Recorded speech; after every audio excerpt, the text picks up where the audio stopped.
HealingYourself.life provides information for awareness, educational, and support purposes only and does not diagnose or prescribe treatment for any medical condition. Viewers are encouraged to do their own due diligence and consult with their own medical caregivers before making personal treatment decisions. Hey Reluctant Preppers, this is showing you just how easy it is to purchase silver without paying any premium over spot price. You just go to sdbullion.com/RP, scroll down and enter the special code to get silver without any premium, and they'll mail it to your mailbox, discreetly packaged. Inside you'll find a beautiful 10-ounce bar of fine silver, and you are able to purchase that and have it and add it to your stack and your collection without paying any premium, and you're supporting Reluctant Preppers along the way. Thanks. As a responsible person with growing concerns for your privacy and personal liberty, you want to know where we're headed and what you can do about it. We ask the experts what you need to do to take prudent and responsible action to safeguard your family's wealth and well-being, and what basic first steps will help you to be aware and prepared. ReluctantPreppers.com. Welcome back, Reluctant Preppers. We're here with our off-grid medical doctor, Jay Nielsen. He owns and operates a mission in Haiti, which also can support the needs of many families in case of disaster.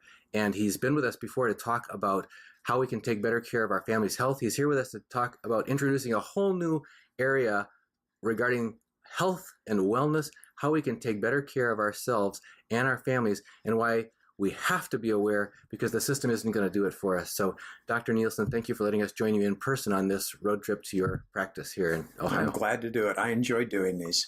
We wanted you to, when you sent us a potential outline of topics that could enlighten us on healing yourself and wellness and taking care of your family, the number of topics is astonishing. There's so much that is broken in our current system that we didn't even know where should we begin.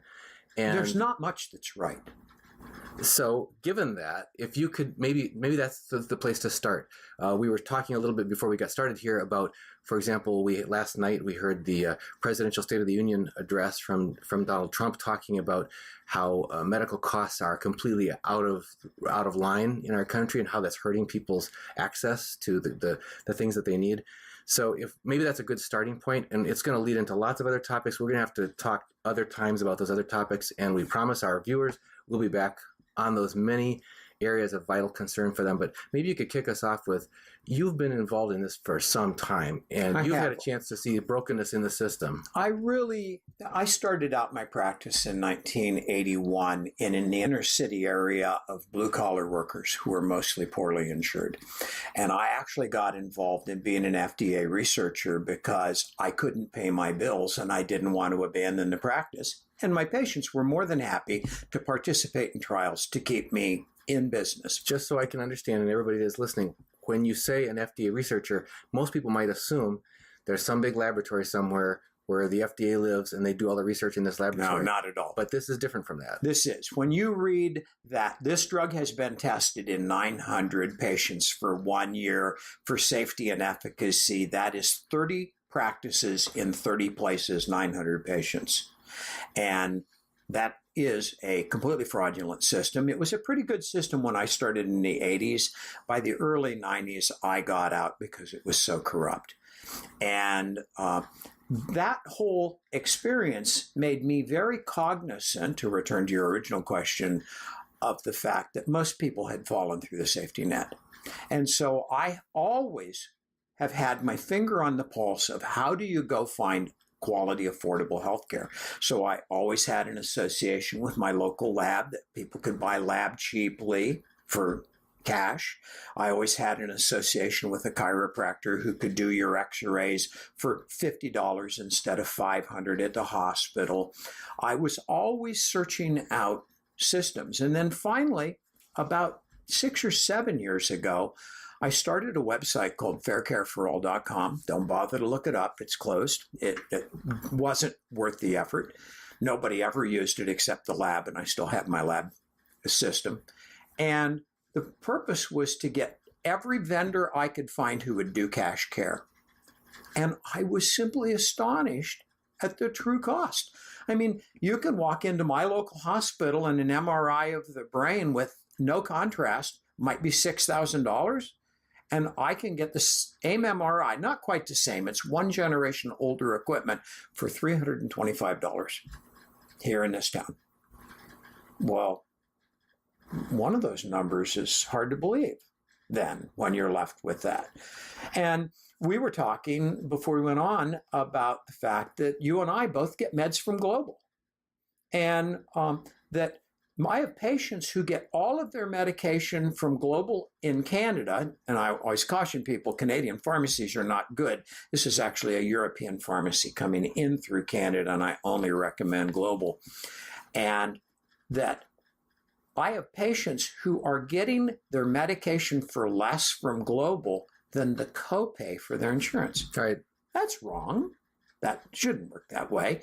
And not only that, but then their medicine is coming from Slovakia or Romania, places that really have pretty good science and ethics and integrity, whereas when they move over from their 30-day script to their 90-day script, we all know how that works, and we deal with one of those companies.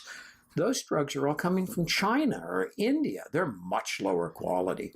And I've had an opportunity to watch patients go from brand name to Slovakian, to Indian, to Chinese, to Slovakian, to brand name, trying to get their drug to work. And it's those 90-day prescriptions are not quality meds. And that's just one example. I mean, when you mentioned a quote that President Trump had issued. He's going to get us more generics. Define generics. I think the first thing I printed for today, the very first article I printed, was the 75-75 rule. And here is the definition. There it is. Deciding when formulations are bioequivalent. The FDA initially proposed the decision rules back in the 80s. It's called the 75-75 rule. What the 75-75 rule says is for a pharmaceutical manufacturer to declare that their drug is identical to brand name, they must be within 25% in either direction, 125 to 75, 75% of the time.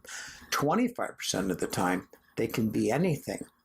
So what we generated is a system in America in which you have 800 milligram Motrin brand name, and then you have 1,000 to 600 milligram Motrin, could vary from pill to pill, not just bottle to bottle. That is your best 75%. And then you have 25% that might be 3 milligrams or 3,000 milligrams, or maybe it's Viagra instead of Motrin. Who knows what's in that? And that was the original rule in 1981, and today we don't follow it because it was considered too strident. Too strident. Mm-hmm. That's our system. And thank heavens, President Trump's going to get us more generics.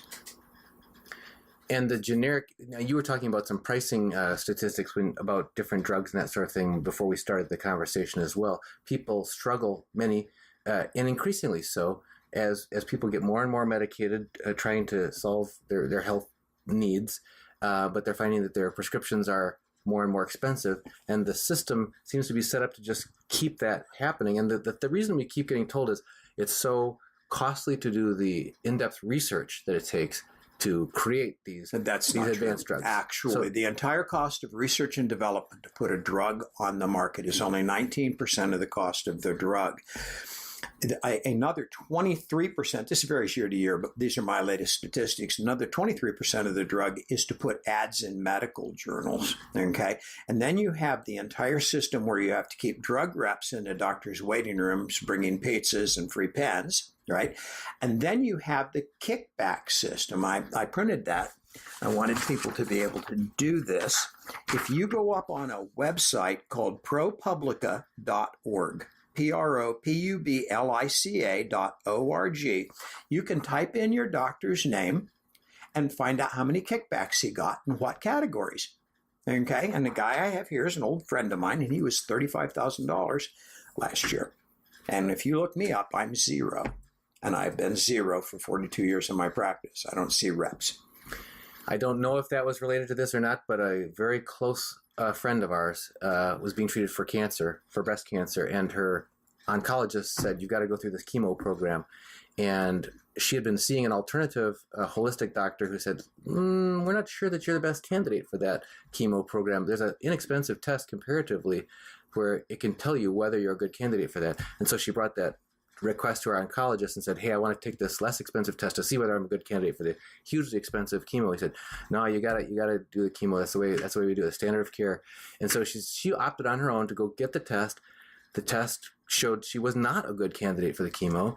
So she went back to our oncologist and said, I'm going to pass on the chemo. He said, you really, even though regardless of what that test said, you really should do the chemo. She found out afterwards, the test that she had took, I forget if it was like $2,000, but the chemo would have been $500,000 right. that she kept getting pressured to, even after the test revealed she was not a good candidate. Well, and you have to remember, one of the things that is interesting is what is the most acceptable popular insurance and healthcare system in the world? What country has the healthcare that the patient likes most and the doctor likes most? France. Okay, number one popularity in the world. Where are they in cost? 17th in cost of the top 25 industrialized nations. Now let's do the United States. Where's it? Interestingly flipped. Most expensive healthcare in the world. Where is it in terms of popularity out of 25? 17th. Flipped. Okay. How did France do that? Easy. They went to an open market. They simply went out and said, we're taking bids on MRIs. And the bid came in at $345. Ironically, only $20 off the cost of my cash MRI. Exactly. Yeah. Okay. And so the company said, the government said, fine, anybody can have an MRI that's written by a physician and it will be covered for $345, which means it will be no cost if you go to the company that won the bid. If you want to go to this company over here that charges $400, then you have $55 to pay. Well, not bad. Pretty flexible. Okay. They went through and studied chemotherapy and concluded that 80% of it doesn't work.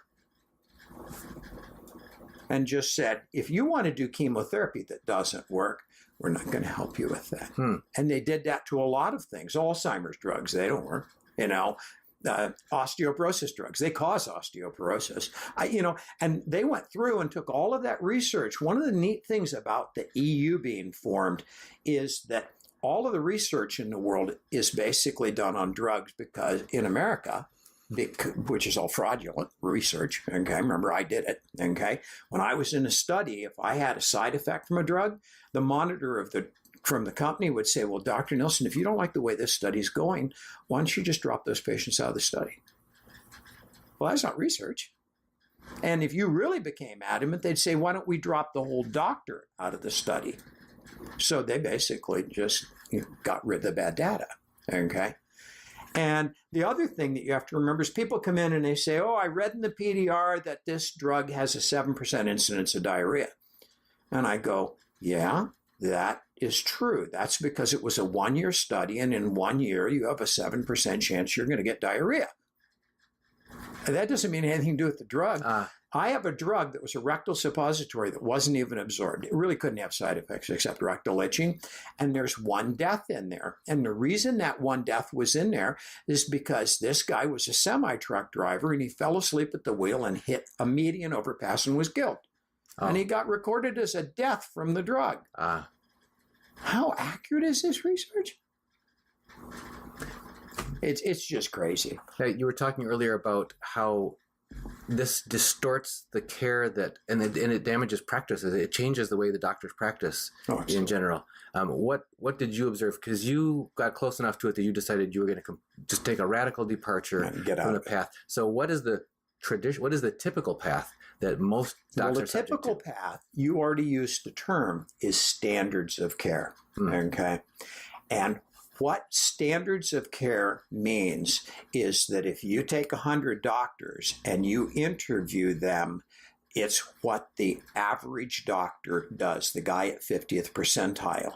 The mean, we call it the median, right? That's the word we get for mediocre. Okay, so what we shoot for in America is mediocre. If you're a good doctor and you start coloring outside the lines, then the state medical board and your county medical society and your colleagues will all work on you. Sometimes they'll just tell you they don't like what you do. Sometimes they'll say negative things about you in their records. Sometimes they'll send letters to state medical board. Sometimes they'll tell their wife to not play with your wife tennis. It's a subtle, sometimes the pharmaceutical reps get involved. And their entire purpose is to make sure that the good doctors come down to mediocre. Interestingly, they don't have a real interest in the bad doctors that they should be bringing up to mediocre.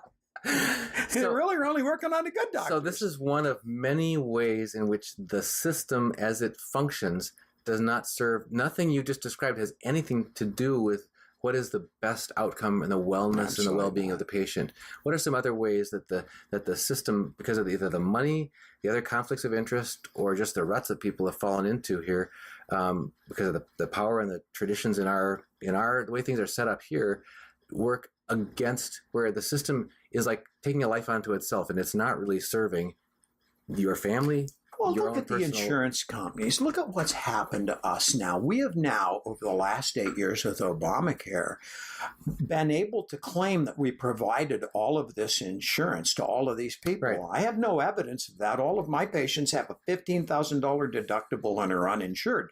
Yeah, sure, if they get hit by a cement truck and end up in ICU, they're real glad they have their insurance.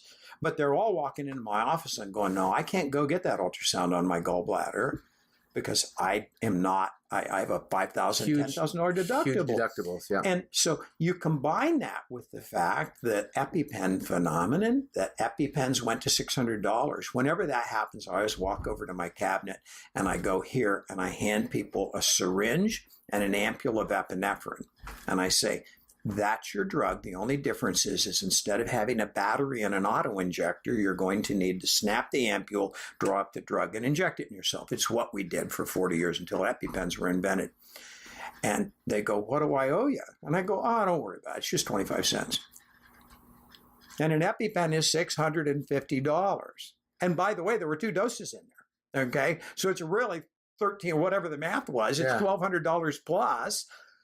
And it's 25 cents. I can buy a pack of 25 of them for $6.25. That's just crazy. It is crazy. And so, when you look at all of this, we're being given health care that is designed to keep us sick so that they can make more money off of us. And then you look at, I printed some of these up today. There's funny ones here. We'll just read them. This came out yesterday. Cannabinoids. Marijuana, but a purified form of marijuana, one of the active ingredients, may be the first effective drug for sleep apnea. I'll bet you we won't be seeing that prescribed. All right? Okay. Here, U.S. is an expensive place for knee and hip replacements. Spain, $6,000, South Africa, $7,000, and the United States, $29,000. This one was interesting. In 1970, the ratio of physicians to administrators was just nothing, okay? You see it in the chart.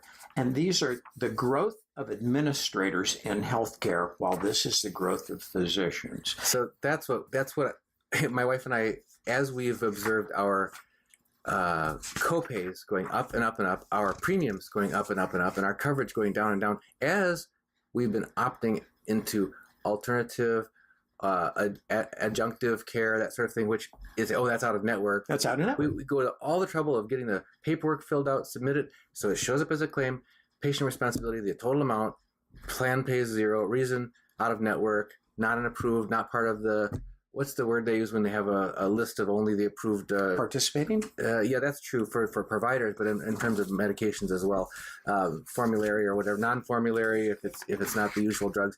So you're already paying more and more for less and less, and you have to pay on the side for the real stuff that's going to help you. And we said, well, if this continues, my mind works this way. If it goes this way, you're paying more and more for less and less. Eventually, you're going to pay all your money for absolutely nothing. Correct. But you say it's worse than that. the stuff a lot of the stuff you're getting is bad for you. It's actually making your health worse. Well, as I told you, I learned this last month that I have this procedure I do that is testosterone pellets, and they last 6 months. You put them in the fat under your butt, and they give you perfect testosterone levels, okay? And I was doing them with one company, and I had to go to the insurance company and get it improved, and then I'd be told it's $1,200 for 6 months, and then the patient's copay would be $700. Okay. And I found out that the pellets only cost $50.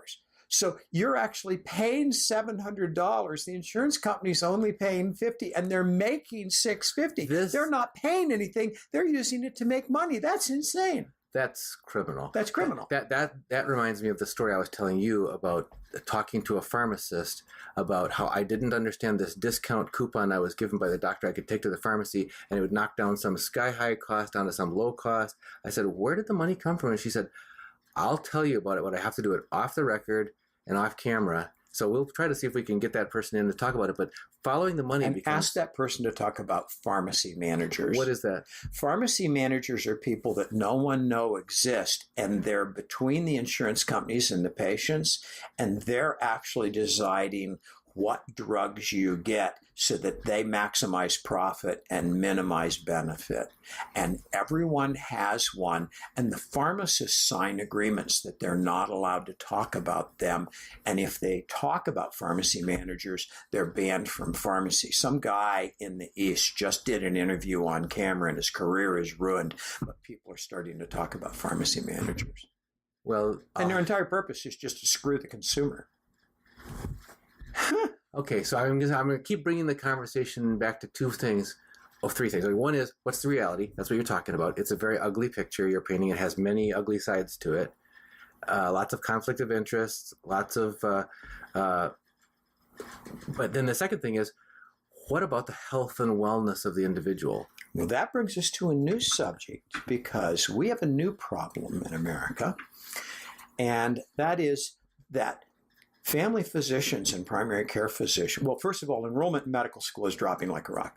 Okay? They're closing medical schools. Medical schools aren't filling.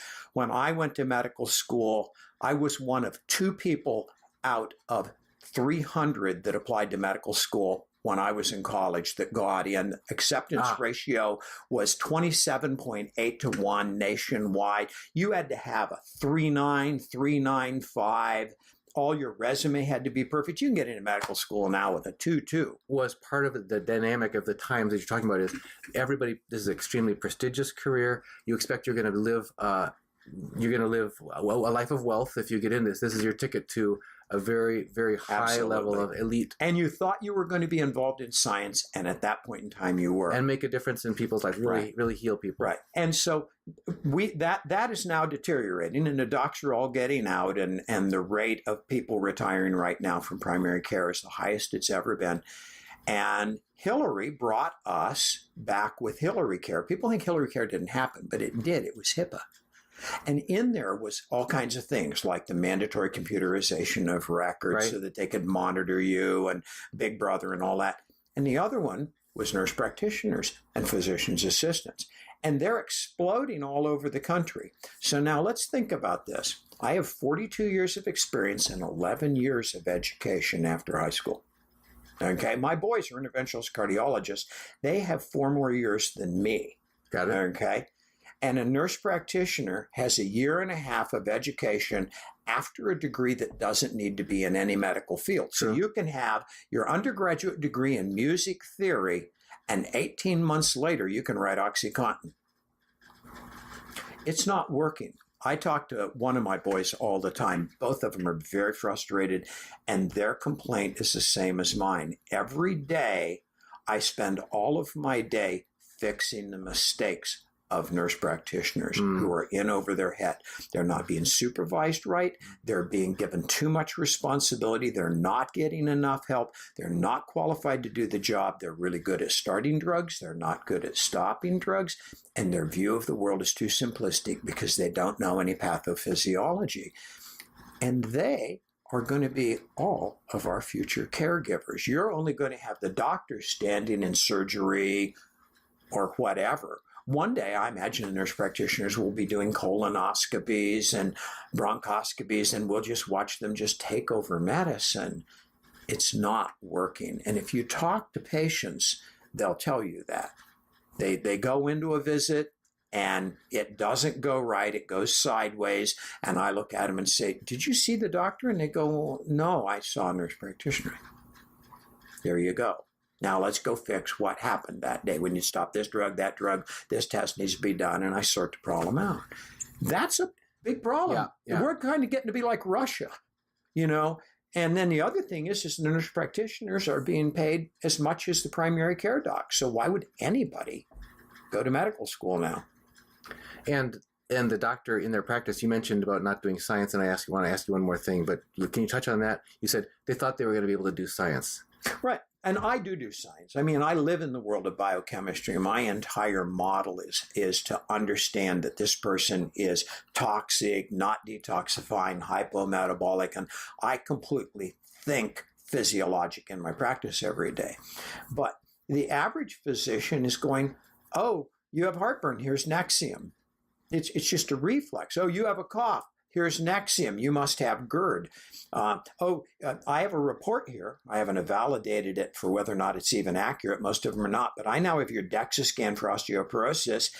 Here's your Fosamax.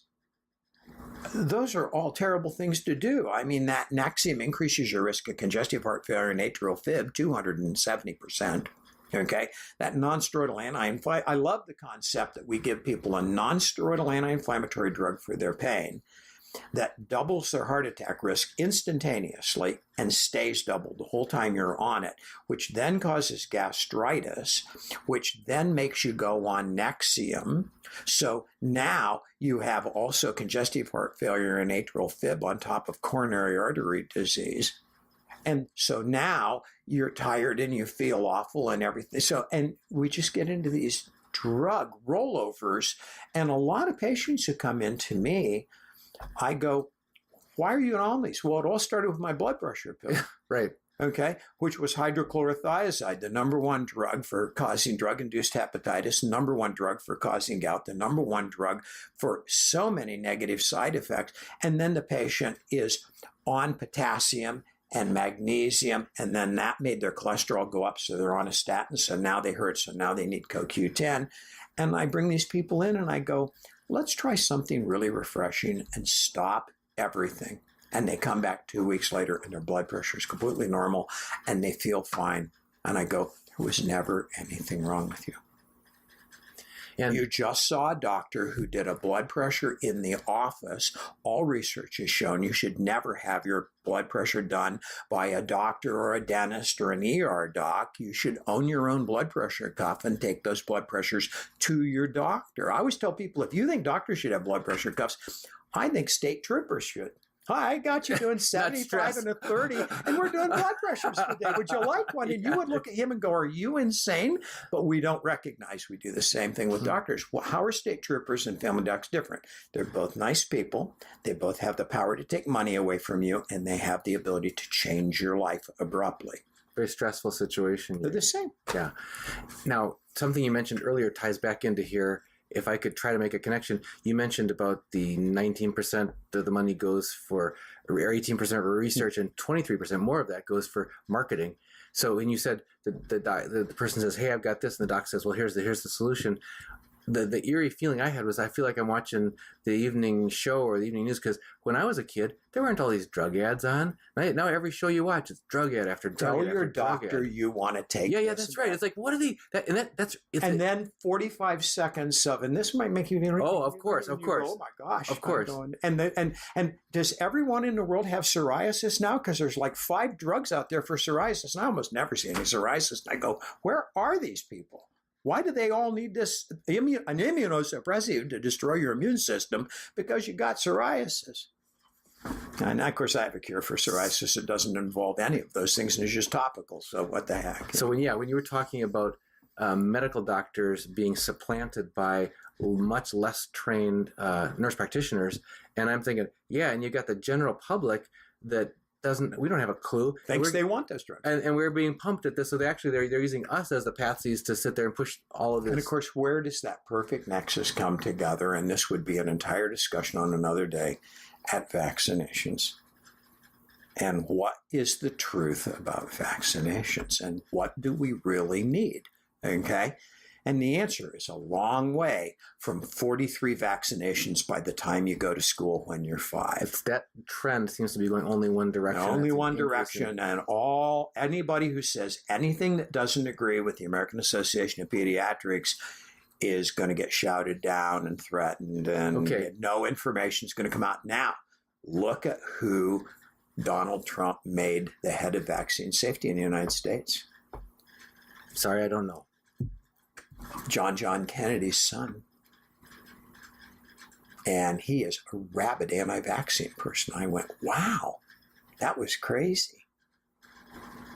And I don't know if anything will come of that. I'm sure the Senate will stop that and figure out how to make that not happen. But you finally got somebody that's going to be in the system. He has been writing about the lack of safety and the lack of quality research and the lack of proof of efficacy.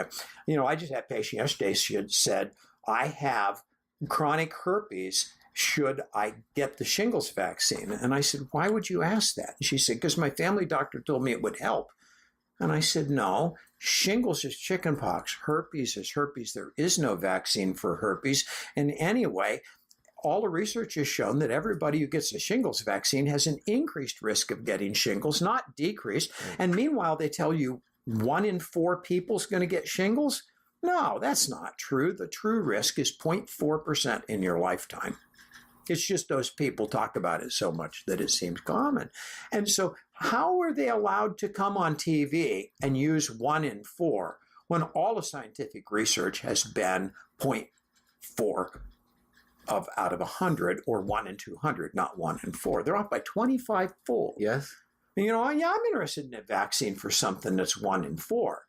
No, the crazy thing is I see shingles every week in my practice, and shingles never last more than 3 days for me because I was a shingles researcher.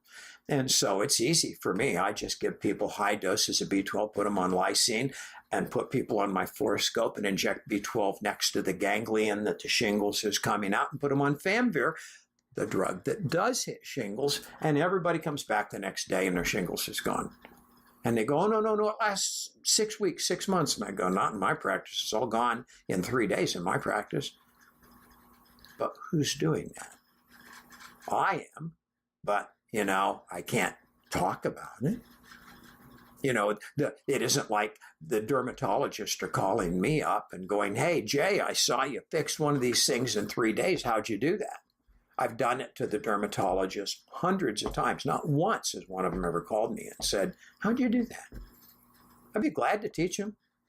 I didn't know it. My dad taught me. My dad was a family doctor. All right. So we've got the conflict of interest that's skewing the hospital administration system is feeding off of itself and showing no end in sight of growing and consuming more and more and mergers. Oh, so we got monoculture going on. Gosh, the mergers are phenomenal. You're going to end up with. I just saw that Facebook and Amazon and Gates partner in the charitable stuff. Bucket. Okay. And you know that the third richest guy in the world are talking about starting a new insurance company. I went, oh, that'll be good. But I think it would be good. I think at least somebody from the outside that's bringing a new picture to it would be interesting. You can't hurt to have competition because we certainly don't have competition now. Obamacare eliminated all competition. You know, we had like 300 insurance companies before Obamacare, and we're down to what, 4 or 5? And where does that leave the individual? You mentioned how it does the doctors wrong, and how does it do the individuals wrong in the sense of their access to some of these low cost. I mean, there's some of our viewers are thinking, how would you take care of yourself if the system wasn't available? In the case of, and I know you've taught about, you mentioned Artemisia or other herbs that people can even grow for themselves. That can be, but if there's no money angle in it, it's going to get shunned by the official system because the system is not in it for the wellness of the outcomes for the individual. So it's very frustrating. I mean, it is. it's, if you break down the word disease, it's actually dis-ease. Right.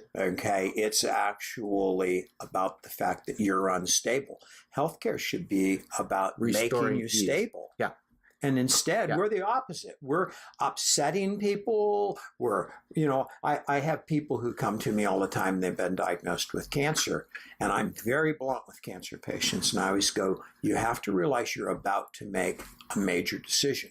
One of two things is going to happen. How do you feel right now? Oh, I feel okay.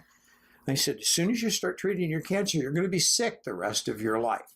So maybe you'll live 25% longer, but all of the rest of your life you're going to spend in doctor's offices, having infections, doing your Neulasta, and not being able to eat, losing weight, and not being able to do anything with your grandchildren. I said, or you can just have cancer till you die.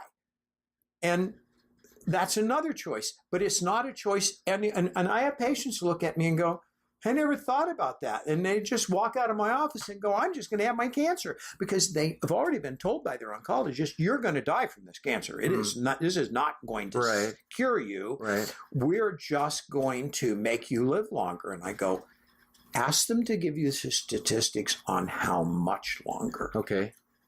Because sometimes it's not much longer, and sometimes it isn't longer at all. Okay. And I think people need to understand that they're going to completely spend the end of their life. We all say, well, a day I hear I'm dying, I'm going fishing. No, you aren't. The minute you find out you're at the end of your life, you're going to go to the doctor. And the doctor's going to keep you busy. And that's our life now.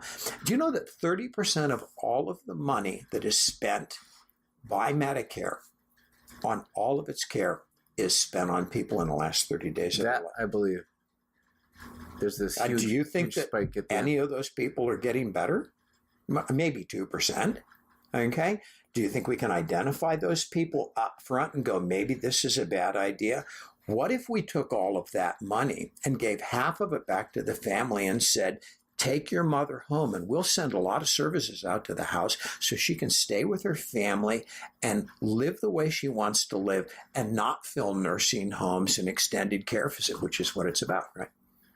And it's even worse than that, because a lot of people, I can't remember which statistic it is, that the fourth leading cause of death is properly prescribed medication or so. So it's bad enough that you're being fleeced, and the money is going to feed this huge system that all it wants to do is grow and grow and grow and leave your wellness aside. But your wellness isn't even safe there. You may end up sicker than you started out. You may end up getting injured by the medications. Well, and the only reason that we're offended by the drugs being number 4 is because we think that we can't control the other 3: cancer, heart disease, and stroke.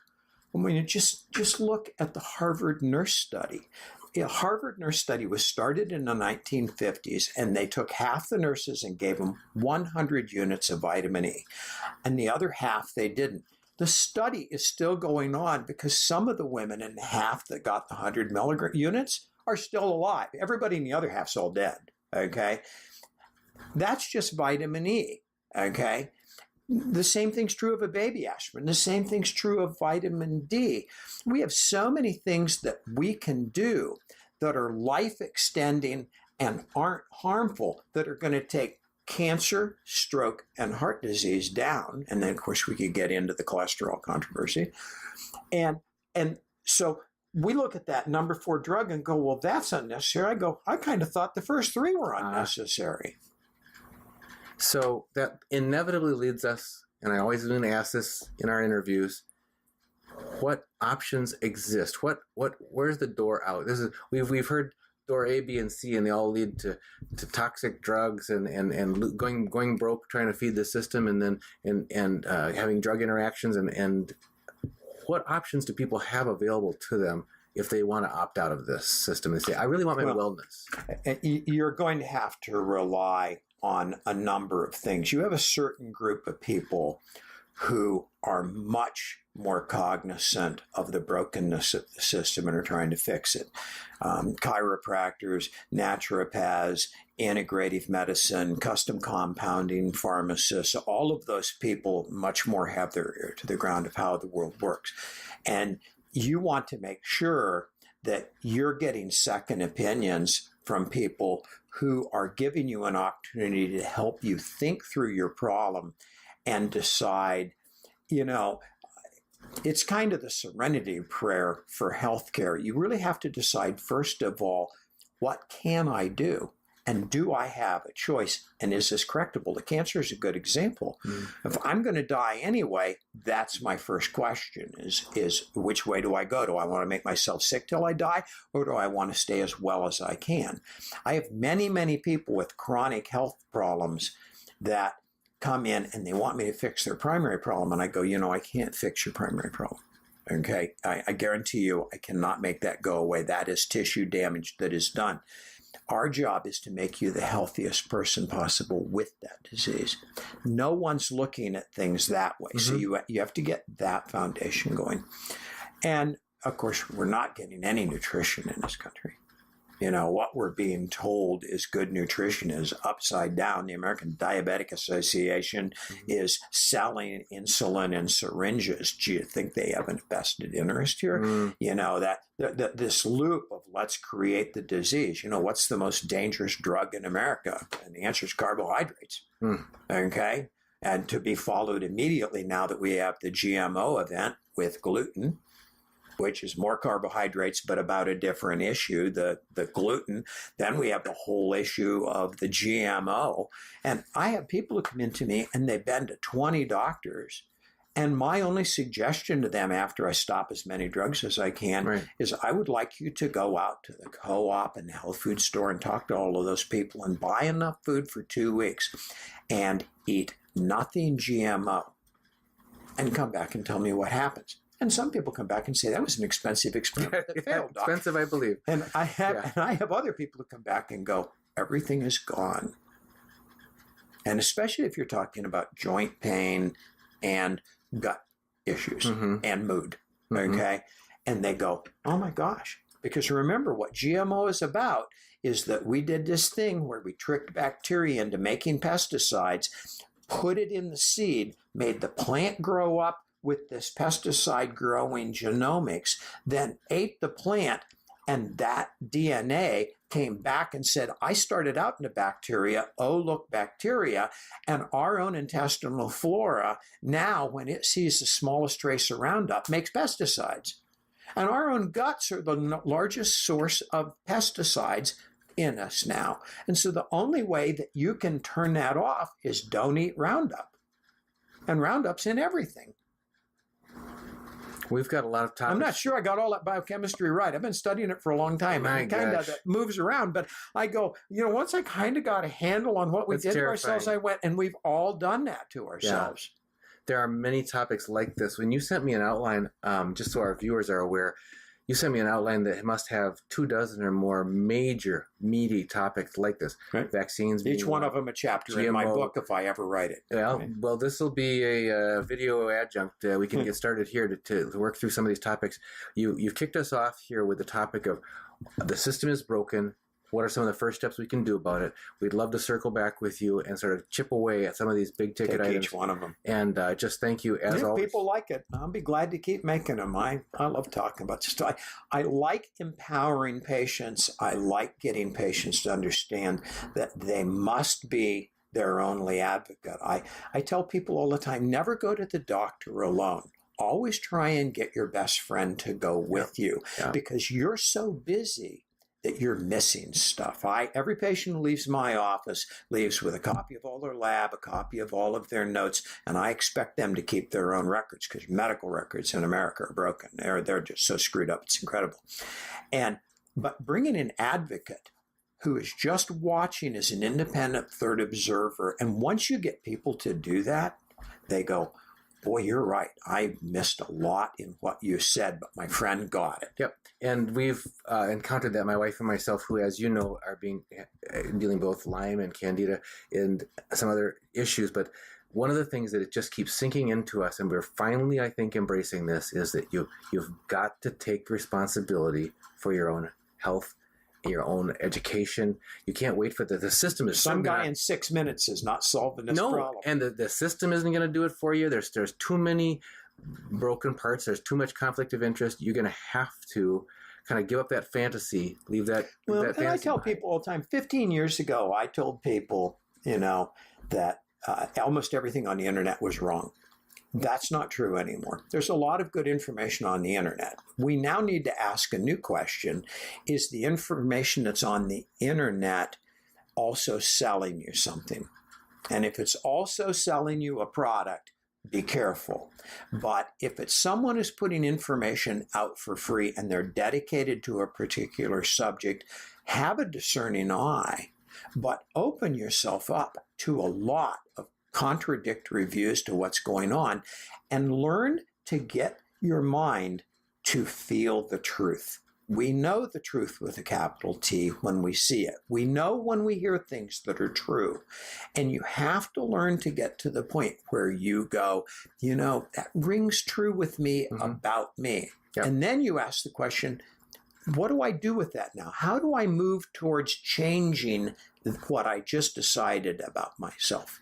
And then the big problem is sometimes it takes money, like buying better food. And sometimes it takes major things, changing the way you live. I am my high school weight today, not because I really want to eat a good diet, because I really like Twinkies and things like that. My brain says, get me a Twinkie. And ever since I'm little, I've gone, wow, Twinkies sound like a good idea. They even look good, right? Yeah. It's because I couldn't get my gut settled, and I finally went GMO free.